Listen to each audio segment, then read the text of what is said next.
In just a moment, you'll hear James Stewart as the six-shooter. There's music for you tomorrow evening with two of your favorite song stylists. First, it's the Dinah Shore Show, and then songs with Sinatra. There's laughter, too, in your Friday lineup with three comedy favorites. The Bob Hope Show with Bob's guest Jerry Colonna, the Phil Harris-Alice Faye Show, and Can You Top This? It's a great Friday night program lineup, all of them heard only on NBC. James Stewart as the six-shooter.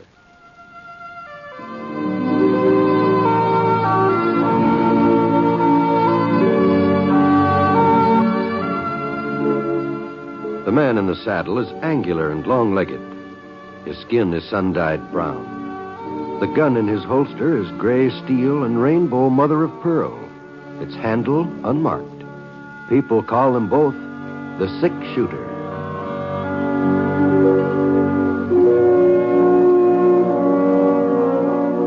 The NBC Radio Network presents James Stewart as the six-shooter, a transcribed series of radio dramas based on the life of Britt Ponsett, the Texas plainsman who wandered through the Western Territories, leaving behind a trail of still-remembered legends.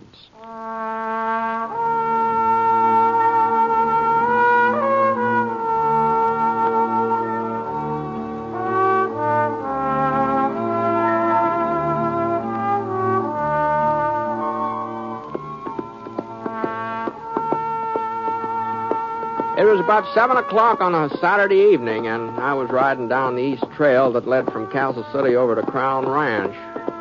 It's been a real warm day. A little breeze was coming up now, and things were cooling off to a nice, comfortable twilight.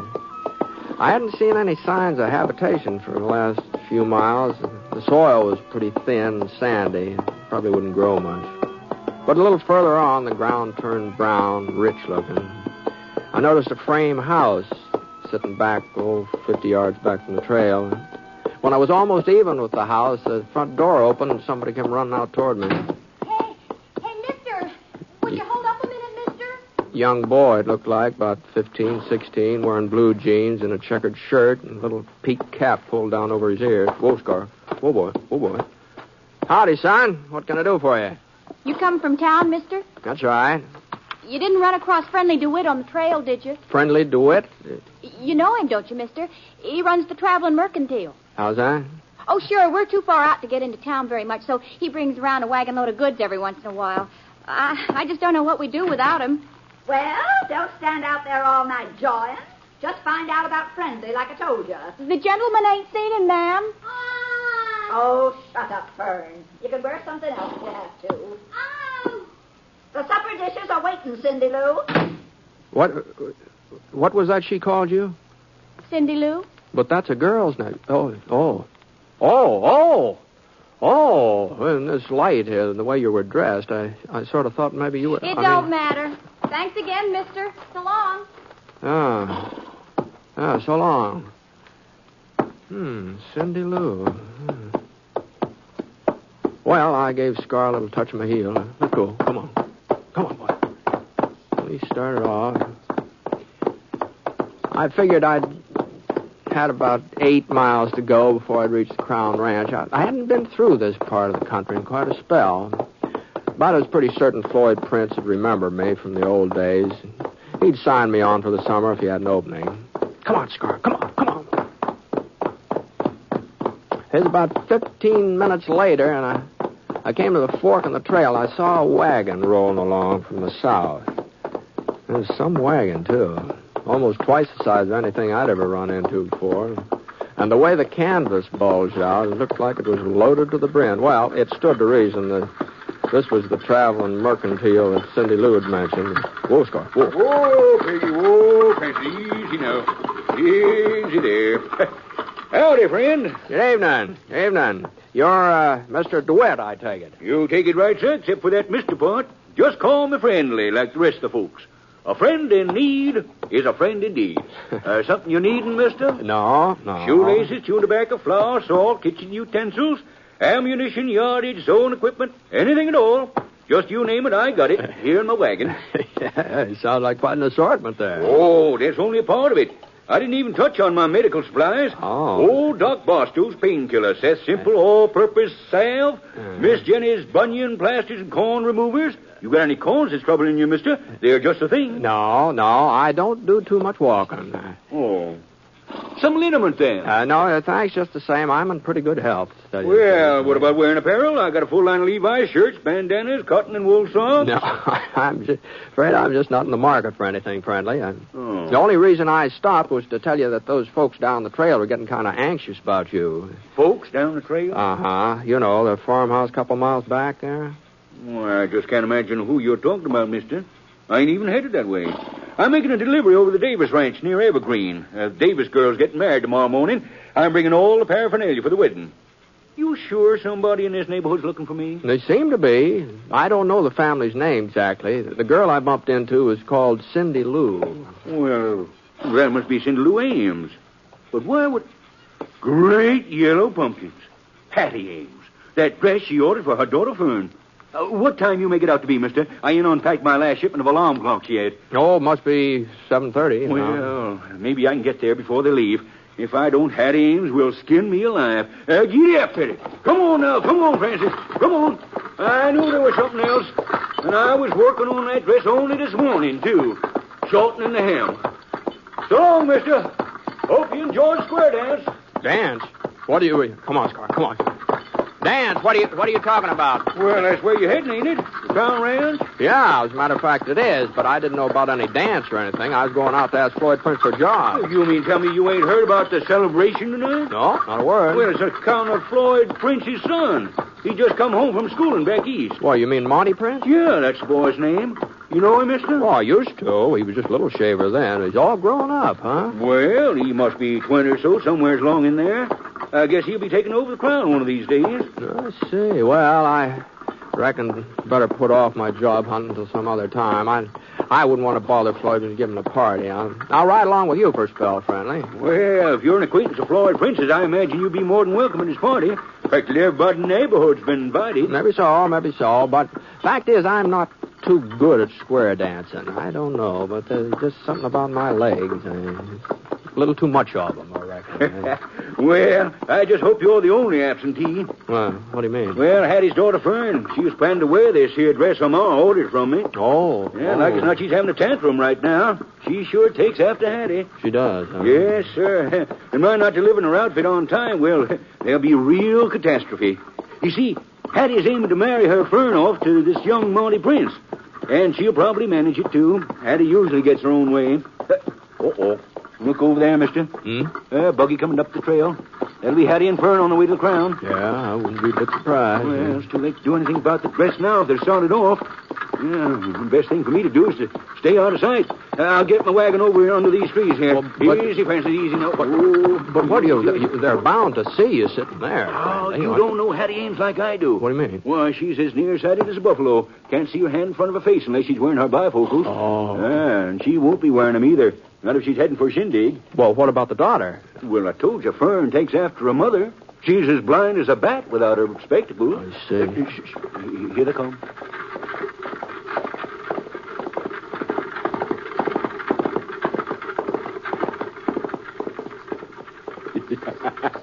There. What did they tell you? Oh, doggone. They never even glanced over toward us, did they? No, not a glance.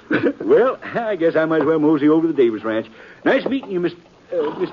No, I'm sorry, friendly. I meant to introduce myself. My name's Ponset, Britt Ponset. Oh. Why, Mr. Ponset, I didn't recognize you. Oh, no reason why you should, friendly. No reason you should. Well, I heard so much about you. And that gun. Here, Mr. Ponset, here. I got me some samples of a new hair tonic. Smells real elegant, too. Maybe you'd like to try it. They say it'll grow fuzz on... Not that there's anything matter with your hair, you understand. Well, my supply's kind of decreasing. A little tonic might be very handy. All right, sir. Just a second now. I got it right back here. Yeah, here it is. Yeah, thanks, friendly. My pleasure, Mr. Ponset. My pleasure. Well, Say, I just happened to think, what happened to the other daughter?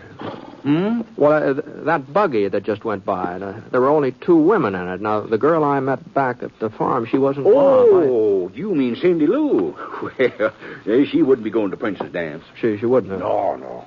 You see, Hattie ain't got much use for her. Cindy ain't Hattie's real kin. She's just a stepdaughter. Oh. Yeah, Hattie and Fern, well, they just seem to go out of their way to make things miserable for her. Like this here dance, for instance. Everybody knows that Monty Prince and Cindy Lou used to be real friendly when they was kids. Well, she'd probably give her eye tooth to go to that party tonight, see him again, but, well... It's too bad she can't. Yeah, but there's nothing anybody can do about it. Why, she don't even have a dress to her name. You know, I've got a hunch she'd be real pretty if Hattie ever allowed her to fix herself up. Well, she seemed a mighty nice-looking girl to me. Yeah, sure is. Yeah. What's the matter? Why shouldn't Cindy Lou go to that dance tonight? With all the stuff in this wagon, I could fix her up so she'd be the prettiest girl there. Oh, maybe you could, Friendly. Maybe you could. It'd sure be a good trick to play on Hattie and Fern. Why, if they couldn't tell my wagon at 50 feet, they'd never know Cindy Lou when I got done with her. Come on, Mr. Ponset. What? Well, girl can't go to square dance all by herself. She's got to have an escort. Oh, I suppose so, but, now hold on, Friendly. What, you don't mean me? Well, you're a friend of the princess. You said so yourself. Why, I'm old enough to be her... If we don't hurry, Mr. Ponset, square dance will be all over. Come on. Step lively there, Francis. Come on there, Peggy. Let's start traveling. Come on, Mr. Ponset.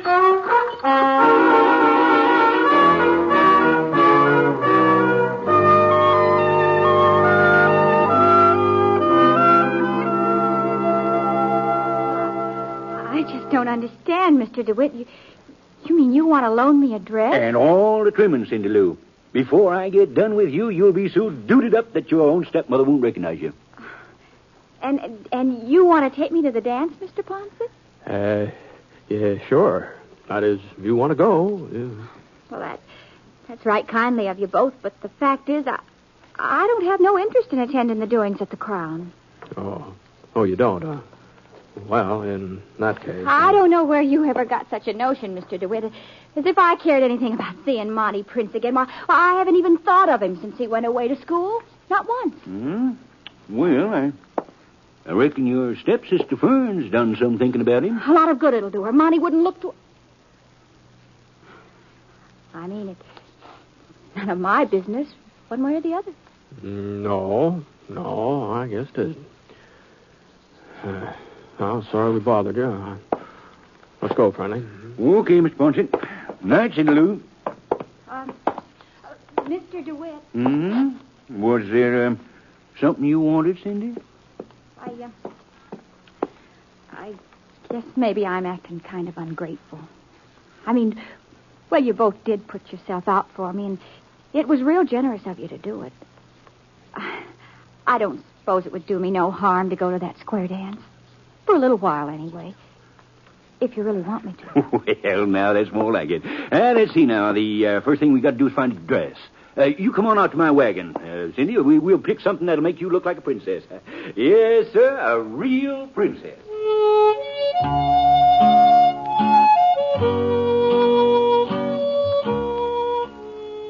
Well, I want to tell you, Friendly wasn't very far wrong. That's just exactly how Cindy Lou looked when she came out of that bedroom about half an hour later. And for a minute, we just stood there, just not saying a word, just staring at her.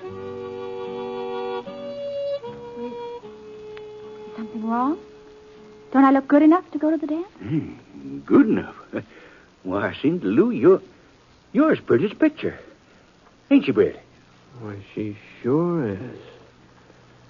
Well, if you're all ready, Cindy. Well...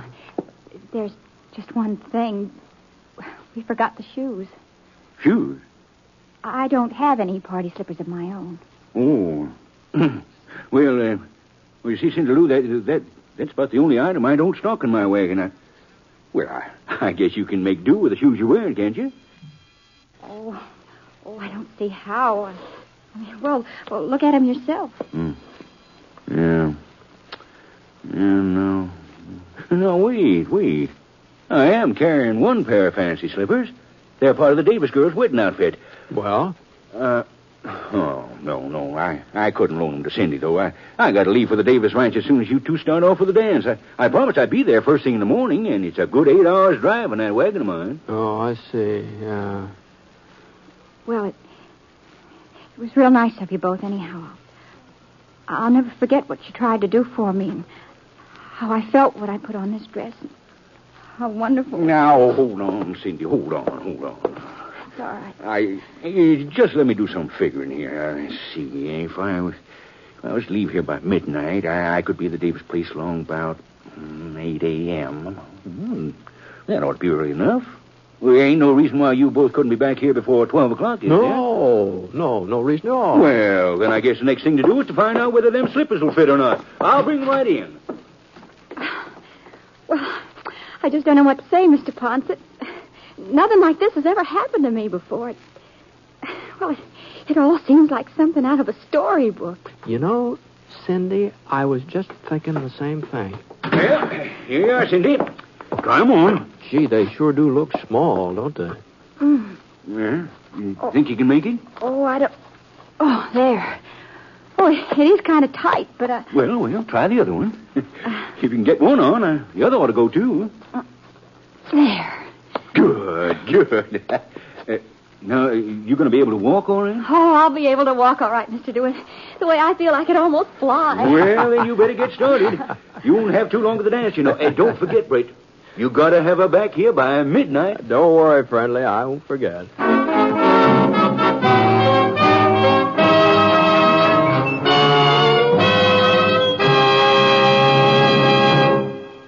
You are listening to James Stewart as the Six-Shooter, the story of Britt Ponset, the Texas plainsman whose name has become legend throughout the great Southwest. Now, Act 2 of the story called When the Shoe Doesn't Fit.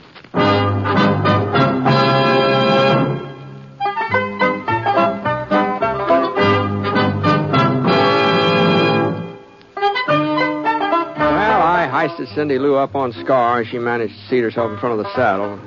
I kind of held on to her to keep her from falling off, and we started off for the Crown Ranch. It took us about 45 minutes to get there, and that party was in full swing when we walked into the parlor.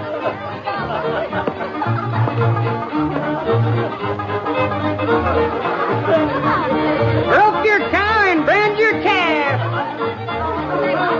Bring your honey an hour and a half. Floyd Prince came over to the door when he saw us and told me we're more than welcome. He's real nice, considering I'd invited myself. I sort of managed to avoid mentioning Cindy Lou's name, and what with all the hubdub, Floyd didn't seem to notice that I hadn't introduced her properly. But Floyd's son, Monty, well, he didn't wait for any introduction. He just took one look at Cindy, and that was the last I saw of her. As far as I could tell, the other girls at the party were just completely out of the picture from then on. I waited until there was an intermission and the dancing, and I moseyed over to the punch bowl. Oh, can I help you, Mr. Ponset? Yes, ma'am. Thank you. I'm Mrs. Ames, Hattie Ames. Oh, how do, Miss Ames? Oh, Fern, over here, dear. I want you to meet somebody. This is my daughter, Fern, Mr. Ponset. I'm pleased to meet you, Fern. Well, speak up. Fern's sort of shy. Yes.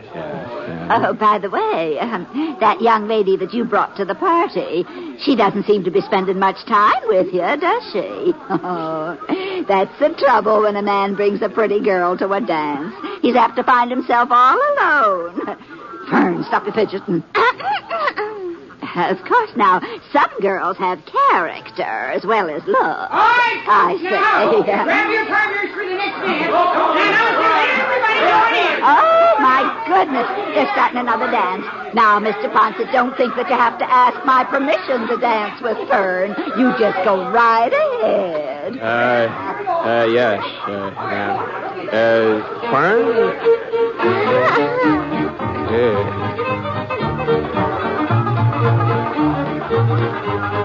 And four hands up, and here we go.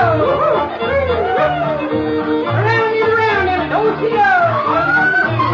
Like I said, I'm not much of a square dancer, but there just didn't seem to be any way of turning Fern down. Well, I guess I should say there wasn't any way of turning her mother down. So, we did our best. Whoop. Sorry, Fern.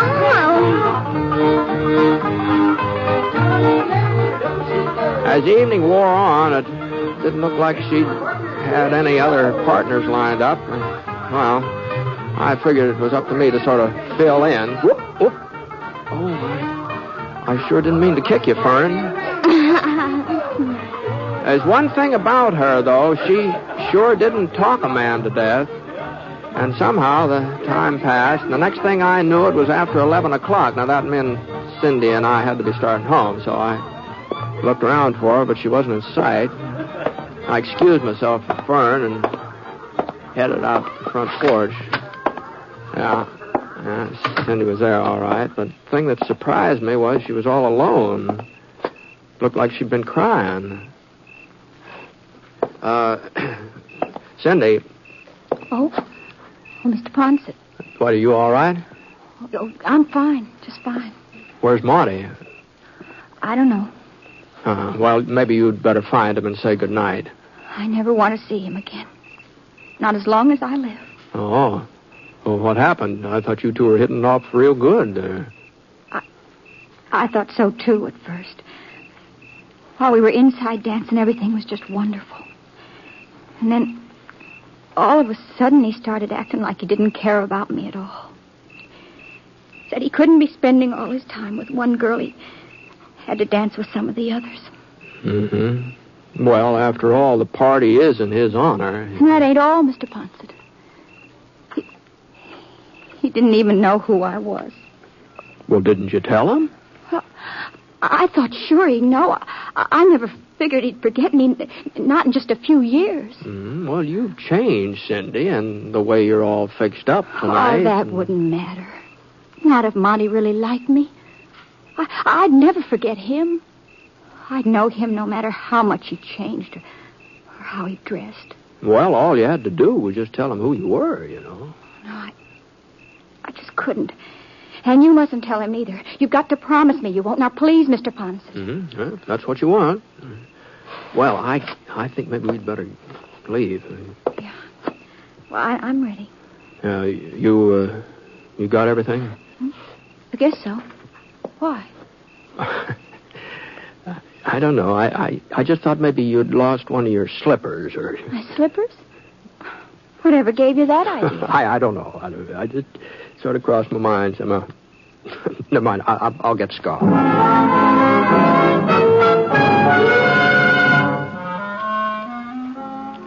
Well, it just goes to show you that stories in real life don't work out the same way. Instead of falling in love, Cindy and Monty Prince were just far away as ever, and even farther. And there didn't seem to be any way of getting them together either. Leastways, he wasn't going to be able to do it by finding one of her slippers at the dance, that's for sure. As a matter of fact, she couldn't have lost a shoe at the dance if she'd wanted to. When we got her home, we found out she couldn't even get them off. Doggone it, Cindy, you must not be trying. Well, you didn't have as much trouble getting them on. Oh, I'm sorry, Mr. DeWitt. I'm doing my best. My feet must have swelled up from the dancing or something. The slippers just... Here, let me do it. Oh, sure.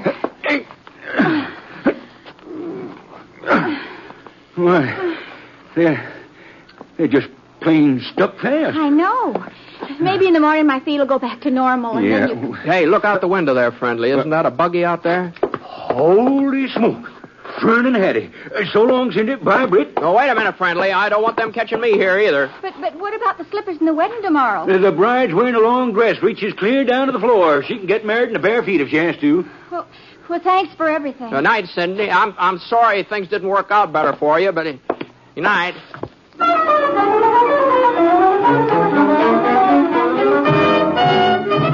Well, along about noontime the next day, I was in my hotel room washing up Sunday dinner. They were planning to serve fried chicken and corn fritters and apple pie.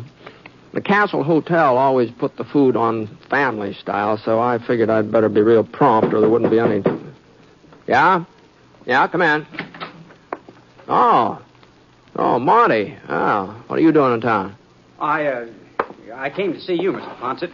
Oh, is that so? It's about that girl you brought out to the Crown last night. Well, I sort of had the impression you weren't too interested in her. Oh, I'm interested, all right. I wish I wasn't, but I am. How's that? Well, you see, Mr. Ponset, before I went back east, I was Well, I was real fond of another girl. Cindy Lou Ames, her name is. Oh. And we sort of promised that we'd wait for each other. But last night, that girl with you, well, she sort of made me forget Cindy. She did, huh? For a while, anyway. And then I remembered, and I felt real bad because it didn't seem like I was being fair to Cindy.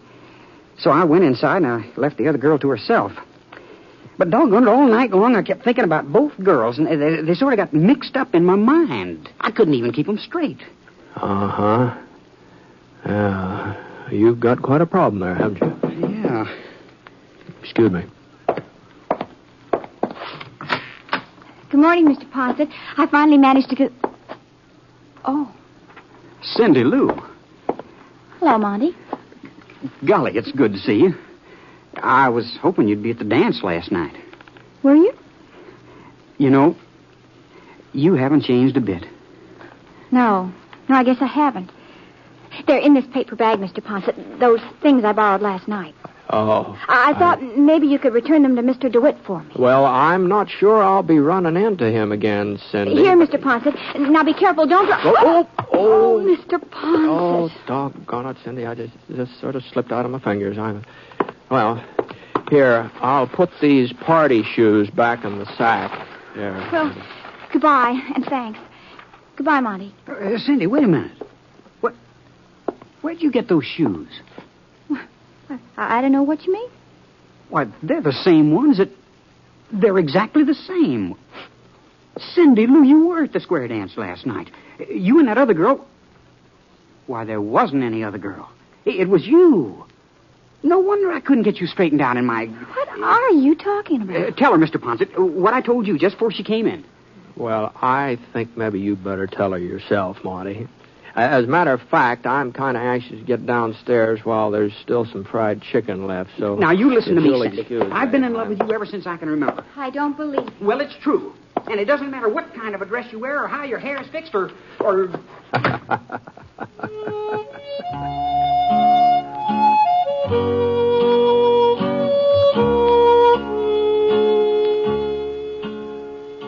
Well, there wasn't much point in my hanging around to see if Cindy and Monty would finally get together. There's only one way a story like this can end. I guess you know as well as I do. They were just bound to live happily ever after.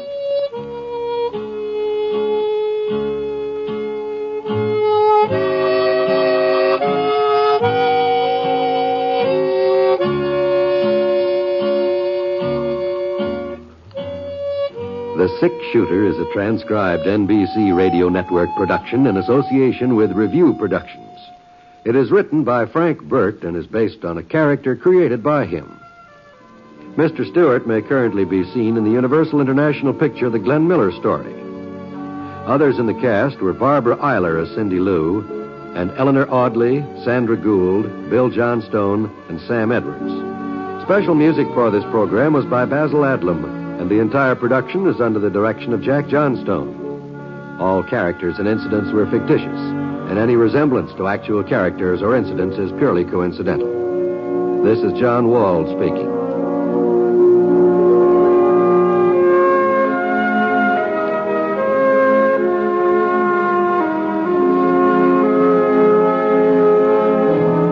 Hear MacDonald Carey in Jason and the Golden Fleece tonight on the NBC Radio Network.